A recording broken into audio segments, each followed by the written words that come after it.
Viloyatimizda kitobxonlik haftaligi doirasida turli tadbirlar tashkil etilmoqda. Toshloq tumani axborot kutubxona markazida ham ana shunday tadbirlardan biri Davlat xizmatchisi kutubxonada bir kun loyihasi tashkil etildi. Unda Toshloq tumanining mutasaddi tashkilot vakillari ishtirok etdilar. Tadbirda so'z olganlar kitobning inson kamolotidagi ahamiyatiga to'xtaldi. Shundan so'ng tuman hokimligi tomonidan kutubxona fondiga 100 dan ortiq badiiy adabiyotlar sovg'a qilindi. Ushbu loyiha davlat fuqarolik xizmatchilarining kasbiy malaka va ko'nikmalarini rivojlantirish, kitobxonlikni targ'ib qilish hamda axborot kutubxona muassasalari bilan hamkorlikni mustahkamlashni maqsad qilgan. Aynan tadbir davomida bildirilgan fikrlar yig'ilganlarda kitob dunyosiga bo'lgan ishtiyoqlarini yana bir karra oshirdi deyish mumkin.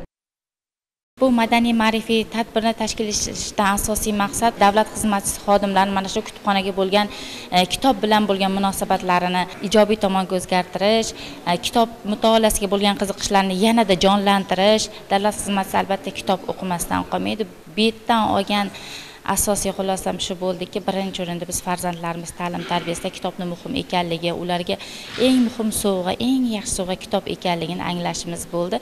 Yana bir karra shu yerga tashrif buyurgan har qanaqa rahbar, xodim birinchi navbatda o'zini farzandiga va uni qo'l ostidagi yosh avlodga boshqacha nazar bilan, bugungi seminardan keyin boshqacha ko'z bilan qaraydigan xulosaga keldim. Kitob bilim, ma'rifat, axloq va tafakkur manbai. U inson tafakkurini shakllantiradi, dunyo qarashini kengaytiradi va uni komillikka yetaklaydi. Tarix davomida eng buyuk shaxslar, olim va fuzalolar hayotlarining taraqqiyoti omili sifatida kitobni e'tirof etganlar. Tadbir davomida yosh kitobxon tanlovining viloyat bosqichida g'oliblikni qo'lga kiritib, respublikada 5-o'rinni egallagan Lutfullo Isroilovga hokimlik tomonidan esdalik sovg'alari va tashakkurnomalar topshirildi. Men yosh kitobxonlik tanlovining viloyat bosqichida 1-o'rinni olib, respublika bosqichida qatnashib 5-o'rinni oldim. Bu tanlovga qatnashish uchun 40 ta kitobni o'qidim.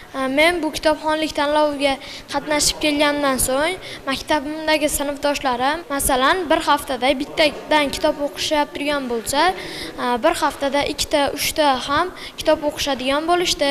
Kutubxonamizga o'quvchilar juda ham serqatnov bo'lib qolishdi. Toshloq tumani axborot kutubxona markazida 2024-yilda 8 mingdan ortiq fuqarolar a'zolikka qabul qilingan bo'lsa, joriy yilning birinchi choragining o'zidayoq 6 mingdan ortiq a'zolar qabul qilindi. Shulardan 5 mingdan ortig'i davlat tashkilot xodimlari hisoblanadi.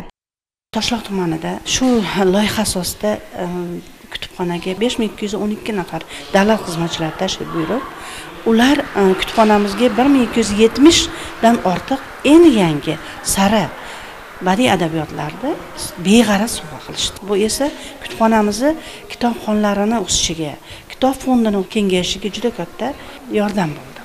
Raqamlardan bilish mumkin, kitobxonlik haftaligi doirasidagi amaliy ishlar o'zining ijobiy natijalarini bermoqda.